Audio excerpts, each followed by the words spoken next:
네. 요한복음 5장 24절부터 25절 본문을 봉독하겠습니다. 내가 진실로 너희에게 이르노니 내 말을 듣고 또 나 보내신 이를 믿는 자는 영생을 얻었고 심판에 이르지 아니하나니 사망에서 생명으로 옮겼느니라. 진실로 너희에게 이르노니 죽은 자들이 하나님의 아들의 음성을 들을 때가 오나니 곧 이때가 듣는 자는 살아나리라 하는 본문의 내용인데요. 보내신 이를 믿는 자는 영생을 얻고 심판에 이르지 아니하나니 사망에서 생명으로 옮겼느니라. 이거 보면 이제 믿음, 절대 믿자. 내 말을 듣고 나 보내신 이를 믿는 자는 결론적으로 사망에서 생명으로 옮겼느니라 그럽니다.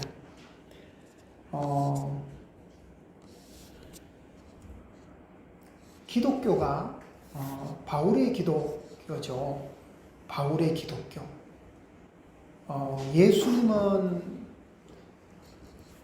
예수님과 그 바울은 조금 다른데요. 그 바울은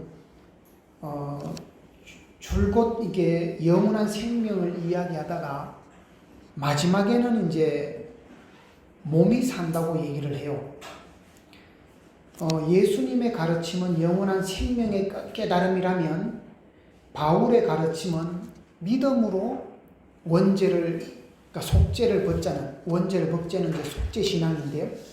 거기에 대한 내용이 로마서 8장 5절에서 11절의 내용을 쭉 들어보면 다 이해가 되는 내용입니다. 육신을 쫓는 자는 육신의 일을, 영을 쫓는 자는 영의 일을 생각하나니 육신의 생각은 사망이요 영의 생각은 생명과 평안이라. 육신의 생각은 하나님과 원수가 되나니 이는 하나님의 법에 굴복치 아니할 뿐만 아니라 할 수도 없습니다. 육신에 있는 자들은 하나님을 기쁘시게 할 수는 없느니라. 만일 너희 속에 하나님의 영이 거하시면 너희가 육신에 있지 아니하고 영에 있나니 누구든지 그리스도의 영이 없으면 그리스도의 사람이 아니라. 또 그리스도께서 너희 안에 계시면 몸은 죄로 인하여 죽은 것이나 영은 의를 위하여 산 것이니라. 예수를 죽은 자 가운데서 살리신 이의 영이 너희 안에 거하시면 그리스도 예수를 죽은 자 가운데서 살리신 이가 너희 안에 거하심으로 그의 영으로 말미암아 너희 죽을 몸도 살리시리라. 앞에 계속 영의 강조를 해요. 그러면서 마지막 절에 보면 그의 영으로 말미암아 너희의 죽을 몸도 살리시리라 그래요. 그의 영으로 말미암아 너희의 몸도, 결론은 몸도 산다고 얘기를 해요. 이제 그 다석 유영모 선생이 이제 우리나라 최고의 사상가였죠. 한때도 말씀을 드렸습니다만은 유영모 선생이 뭐라고 이야기했냐면 2000년 동안 수많은 신학자와 신부, 목사가 고스란히 바울의 신앙에 넘어갔다고 주장을 합니다. 바울은 예수를 내세워 자신의 교리를 가르쳤다고도 합니다. 어쨌든 이제 예수님과 바울은 조금 결이 달라요. 조금 다른 분이죠. 그래서 결론은 기독교는 예수님의 기독교는 아니죠. 바울의 기독교죠. 왜냐하면 결이 좀 달라요. 그래서 제가 오늘 이 내용을 가지고 그러면 좀 구분하자, 이것이 목적이 아니라 믿는다는 말을 다시 한번 생각해 보자는 겁니다.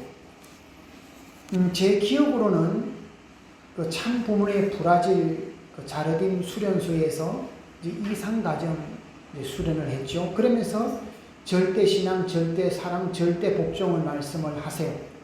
그러니까 1900년대 광야 시대를 넘어가서 2000년대를 맞이하면서 하나님 왕권제기식을 해드리는 상황이기 때문에 또 다른 세계죠. 그러니까 참 부모님을 절대 모시고 하나 되어 나가야 되는 시대죠. 거기에는 왜 저러시나 이러면 안 되잖아요. 그러니까 절대 모시고 하나 되어 나가야 되는 시대죠. 그러니까 참 부모님과 하나됨을 위한 절대 신앙이죠. 우리 교회는 이제 특별히 그렇죠. 참 부모님과, 아니면 하나님과 참 부모님과 하나 되기 위한 이제 절대 신앙이죠. 믿는다는 말은 첫째 이제 하나님과 참 부모님을 절대 이제 믿어야 되는 거죠. 떡길을 가는 이제 운명 공동체이기 때문에 그렇습니다. 너무나 당연한 말이고. 둘째는 이제 참 부모님을 절대 믿어야 하고, 그 다음은 우리가 이제 변해야 되는 거죠. 믿음직한 사람으로 이제 바뀌어져야 됩니다. 참 부모님을 절대로 믿고 간다는 것이 첫 번째로는 중요합니다. 그 다음은 내가 이제 믿음직한 사람으로 변해 가야 된다는 거죠. 믿음직한 사람으로 변화되어 가기 위해서 참 부모님을 절대 믿는 거죠. 절대 믿는 이유가요. 이것도 제가 한때 말씀을 드린 적이 있는데 15년 전쯤이라고 생각을 합니다. 제가 기영교에 있었을 때니까요. 유원 목사님께서 저한테 가장 크게 덕담이라면 덕담이었습니다. 유원 목사님께서 저에게 당신은 마음밭이 참 좋다고 하신 적이 있습니다. 마음밭이 참 좋다. 좀 특별하지. 그러면서 참 이상하지. 이 씨를 잔뜩 품고 있는데 싹을 틔울 생각을 하지 않는다. 그 참 이상하지. 참 특이하지. 그런 말씀을 하신 적이 있어요. 저한테. 근데 그 말씀이 무슨 말씀인지 그 당시에도 이해를 못했고 지금도 아직까지 막연해요. 그 말씀이 좀 막연하지만 그것은 이제 제 현재 입장에서 한번 해석을 해보면 그래요. 제 나름대로 노력을 하면서 이 신앙길을 가고 있는데 왜 저런 말씀을 하셨을까? 마음밭이 좋다는 말씀과 노력하지 않는다는 말씀은 도대체 무슨 말씀일까? 그런 걸 이제 해석해보면 내가 차든지 덥든지 해야 되는데 미지근한 신앙을 한 것이라고 생각을 해보죠. 성경에서 차든지 덥든지 하라. 차든지 덥든지 하라. 미지근한 신앙을 아주 좀 심한 말로 죄악시하거든요. 성경에서는. 근데 좀 제가 미지근한 좀 확실하게 하지 못했다는 그 부분도 있는 것 같고, 그래서 내가 잡고 길러야 할 것에 좀 막연하게 다루었다 생각을 또 해봤습니다. 그래서 좀 구체적으로 길러가야 되는데 하는, 아마 이게 저의 불교로 말하면 화두처럼 영원히 이제 안고 가야 될 제 이제 숙제입니다. 그 다음에 이제 미국의 김광민 목사님이 10월 중순에 꿈을 꾼 얘기를 이제 카톡에 왔어요. 좀 한번 공유를 했으면 좋겠다 싶습니다. 이제 새벽에 꿈을 꿨는데요. 길을 잘못 들어 어디쯤인지 짐작은 되지만 한 번도 가보지 않았던 곳에 내가 있었습니다. 조금 전에 구준비가 내릴 때 짙은 구름이 끼어 어두컴컴하고 질퍽질퍽한 바닥을 밟으며 집으로 가야겠다는 생각으로 걸음을 옮기고 있었다. 주위는 헐고 너절한 동물 사육장 같은 곳에 냄새나고 오물에 범벅이 된 동물들과 사람들이 함께 잠을 자고 어떤 무리는 그곳에서 나오려고 손을 내밀기도 했다. 부산행 열차를 타고 있었던 좀비들의 모습을 생각하면서 이곳이 지옥이라는 것을 알겠다. 그곳을 뿌리치고 한참을 걸어 많은 사람과 엉클어져 서로 다투는 곳을 지나가려는 사람들의 무리 속에 나도 있었다.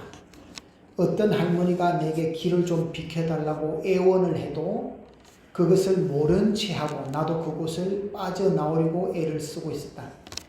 평소 위하여 살아야 한다는 말은 내게 관념이었다. 그러면서도 그곳의 다른 사람들과는 다르게 나는 고향을 향하여 가려고 하는 내 모습을 보면서 꿈을 깼다. 지금 이 내용 때문에 제가 읽어드린 겁니다. 그곳의 다른 사람들과는 다르게 나는 고향을 향하여 가려고 하는 내 모습을 보면서 꿈을 깼다. 꿈에서 만난 사람들은 더 더럽고 추한 자리에서 떠나려고 하지 않았다. 아비규환 같은 자리에서 서로 가지려고 발부동을 치면서도 그곳에서 나오려는 생각을 하지 않는 것을 본다.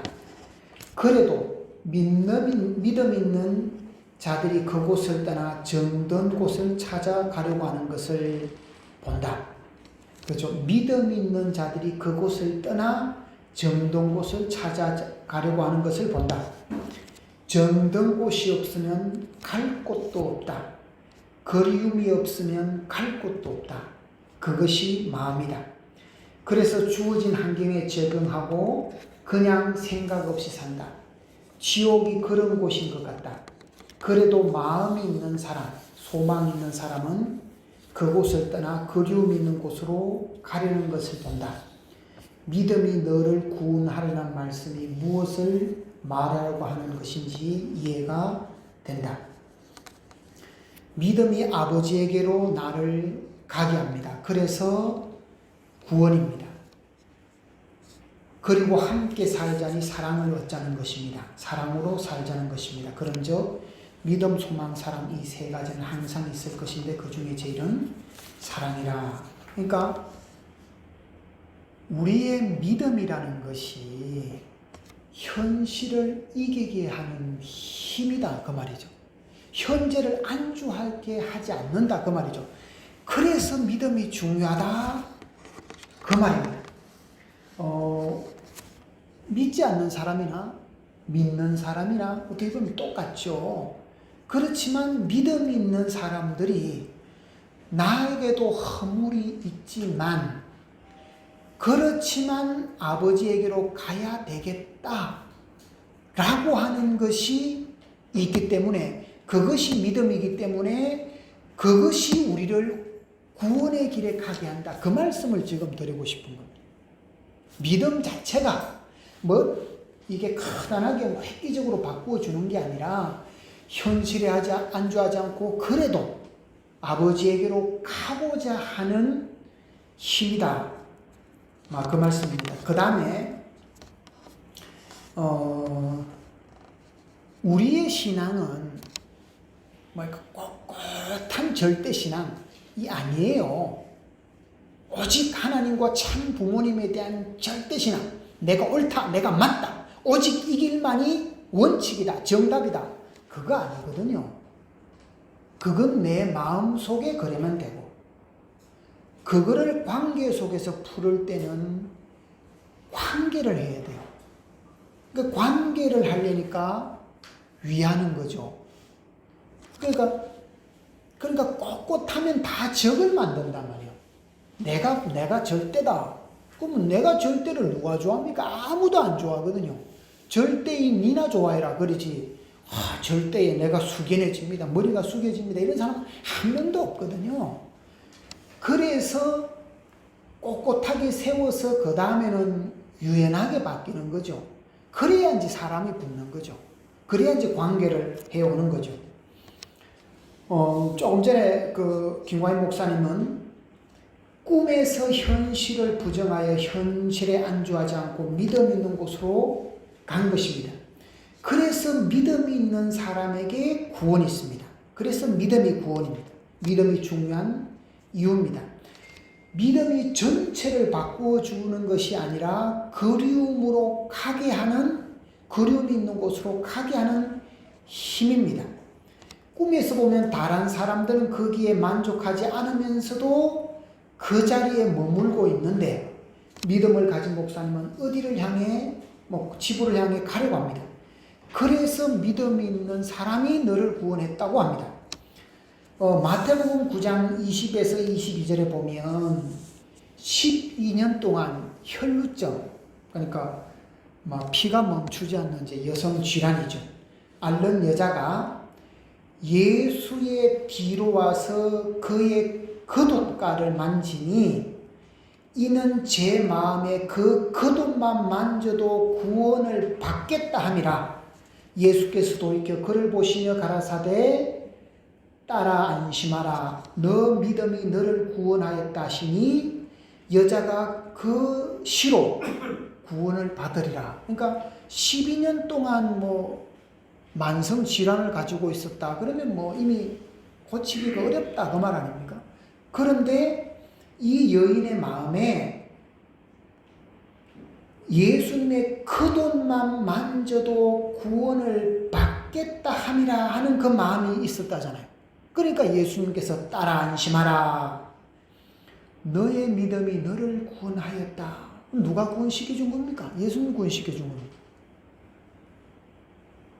이 여인의 믿음이 구원을 한 거예요. 물론 절대자는 예수님이죠.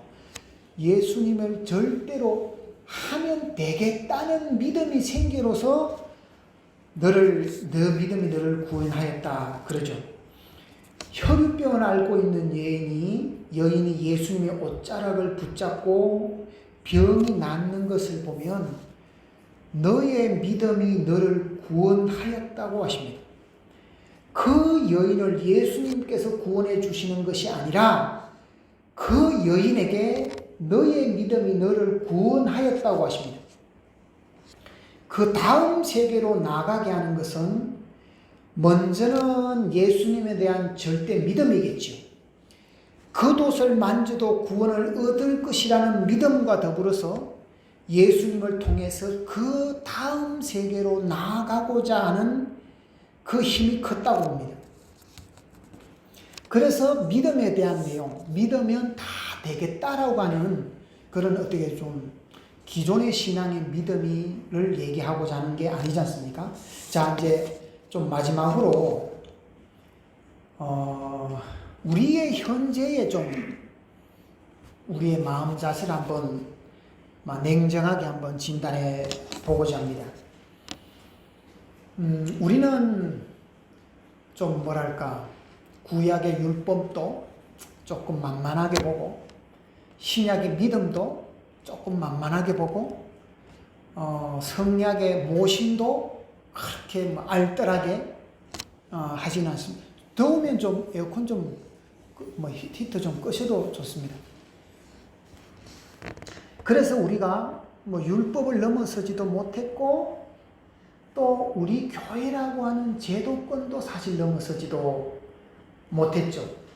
형식은 약간 좀 그렇게 목을 메어 되지 않을 정도로 조금 여유로운 것 같지만 마음을 넘어서지도 못했죠. 그러다 보니까 우리에게 사랑도 좀 약하고 그리움도 조금 약해지게 됐죠. 그러니까 뭔가 율법을 착실하게 해서 율법을 탁 넘고 또 믿음을 또 착실하게 해서 믿음을 탁 넘고 그 다음에 이제 모시는 그 단계에 쭉 이렇게 와 있다면 좋은데 우리가 그렇게 율법을 믿음을 그렇게 강조하지 않았거든요. 우리 교회가. 그러니까 다 이렇게 하수처럼 이렇게 생각을 해왔죠. 그래서 우리에게 참 부모님을 향한 절대 믿음은 좀 대단히 우수한데 사랑도 좀 약하고 그리움도 좀 약해졌죠. 그래서 율법의 소속도 없고 심정의 소속도 없죠. 그래서 우리가 참 아버님의 명령에는 순종할 마음을 가지고 있지만 아버님에 대한 그리움은 조금 약하죠. 그게 저는 우리 현재 신앙의 상황이라고 봐요. 그전에도 한 말씀 드렸었는데요. 우리의 심정, 우리가 주장하는 심정은 이 관념을 넘어서자는 거거든요. 그러니까 관념이라는 게 말씀이 다 사실은 관념이에요. 생육하고 번성하여 만물을 주관하라는 3대 축복이 관념이란 말이에요. 그러니까 부모님이 주실 때는 관념은 아니었어요. 실체였어요. 근데 우리는 그거를 생육하고 번성하여 만물을 주관하는 이 말씀이 우리에겐 관념으로 들어왔단 말이죠. 이거를 우리의 생활로 만들어내면 그러면 실체화가 된단 말이죠. 지금 그거를 지금 우리가 그 고개를 넘어가야 되는데 부모님께서 주신 그 말씀을 내가 삶으로 내 생활로 살아서 그래서 그 사람으로 돼야 되는데 그 내용은 없고 다 말만 한단 말이에요. 책임자들이 말만 한단 말이에요. 그러니까 말은 옳단 말이에요. 말은 부정할 수 없단 말이죠. 그렇지만 거기에 공감은 안 한단 말이죠. 말이기 때문에. 말이 그렇다. 그런 거지 뭐. 그렇다. 부정할 수는 없으니까 그렇다. 그렇지만 내 마음은 순종 안 된다. 다 그렇고 그러는 거 아닙니까? 지금 상황이. 그래서 인간에게 관념을 주어서 하라 해서 실체화되면 이제 말씀이 이제 육신이 되는 거죠. 그러니까 부모님께서 위해라. 위하여 살라. 이게 손해나는 일이거든요.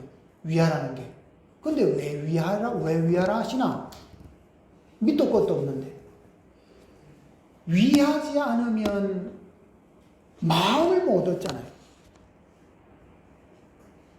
내가 위함을 받아야 내 마음이 열리고 거기서 정이 나오는 거지. 그 정 때문에, 관계 때문에 위하라는 거지. 위하라는 것만 보면 손해란 말이죠. 근데 위하라는 그 이외에 다른 방법이 있나? 없어요. 그래서 위하라는 게 말이면 관념이에요. 거기다가 삶을 보태면 실체예요. 지금 그래서 관념에다가 생활을 보태서 실체로 가자는 겁니다. 그래서 하나님과 참 부모님에 대한 사모함과 그리움이 우리 신앙의 알파고 오메가예요. 시작과 끝이에요. 뭐 다른 게 없잖아요. 우리 교회에 들어와서 무엇을 얻을 거냐 말입니다. 뭐 여러 가지 핍박, 여러 가지 큰 책임 분담. 그래서 뭘 얻을 거냐 말이에요. 무엇을? 그래서 한 사람을 얻는 거예요. 저는 그래 생각합니다. 우리 교회에 들어와서 이 떡길, 쉽지 않은 떡길을 가서 뭘 할 거냐? 뭘 할 거냐? 무엇을 하려고 떡길에 들어왔냐? 이 사위 기대권 내 사람들을 내 사람 만들려고. 우리는 뭐 부모 자식 낳아서 다 하면 다 내 자식인 줄 알았잖아요. 다 내 마음 알 거로 알았잖아요. 그거 길러보니까 그렇지 않잖아요. 그래서 이 사위 기대권 내 사람들을 내 사정권에 둔 이 사람들이 내 사람 되려고 하는 거죠. 그리고 그전에도 그렇지만 이 가족 이외에 한 사람을 내 사람으로 만드는 것이 저는 종종 메시아라고 보는 거죠. 그거 하려고 저는 들어왔다고 생각합니다. 그래서 그리움이 없으면 갈 곳이 없는 거죠. 우리도 뭐 이렇게 오늘 누구를 한 만나볼까, 누구한테 전화해볼까 그런 생각을 가지고 있다가도 정작 누구한테 해야지, 누구한테 하면 좋겠나 그러면 눈앞이 캄캄할 때가 있잖아요. 연락할 곳이 한 군데가 없을 때가 있잖아요. 내 마음이 좀 유연하면 여기도 연락할 수 있고 저기도 연락할 수 있고 저기도 연락할 수 있을 것 같아요. 근데 내 마음이 조금 다운되면 연락할 곳이 하나도 없지 않나, 우리 마음. 그래서 참 정든 사람 한 명을 만드는 것이 우리 신앙의 저는 결론이다. 그 말씀을 드리면서 기도 올리겠습니다.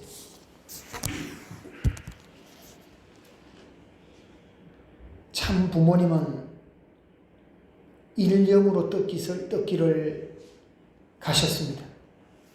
아버님만 그런 것이 아니라 어머님도 그렇습니다. 통일가의 식구님들의 사정은 저희들이 보면 돌아보지 않으시고 오직 앞으로 전진만 하고 계시는 것 같습니다. 그 모습을 보면서 과연 우리는 어떤 사람들인가? 우리는 과연 어떻게 신앙을 해야 되는가 하는 그런 고민을 할 때가 있습니다. 주신 말씀을 내가 맡은 이 자리에서 실적을 거두어야 합니다. 이 사위기대권 내에서 정든 사람을 만들면 정작 부모님께서 왜 저렇게 하늘 부모님을 향한 그 길을 가는지 이해가 될 것 같습니다. 그렇지 않으면 이해를 할 수 없는 길이 될 것입니다. 그렇기 때문에 내가 이 자리에서 내 사위기대권 내의 사람들과 정들어내려고 하니 내 신념을 유연하게 만들 관계성을 풀어내야 되는, 진짜 가히 쉽지 않는 그 길을 걸어내야 합니다. 우리가 절대의 마음을 가지고 꼿꼿하게 자세를 세우는 것은 할 수가 있습니다. 금식을 해도 그렇고 철야를 해도 그렇습니다. 그런데 유연하게 하는 것은 가히 쉽지가 않습니다. 우리의 신앙이 이제는 유연해질 수 있는, 부드러워질 수 있는 그런 모습이 될 수 있도록 저희들을 또 채찍질해 가셔야 되겠습니다. 그런 모습이 되도록 저희들을 인도해 가시옵소서. 이 모든 말씀 축복 중심 가정 방추령의 이름으로 보고하고 아뢰었사옵나이다. 아주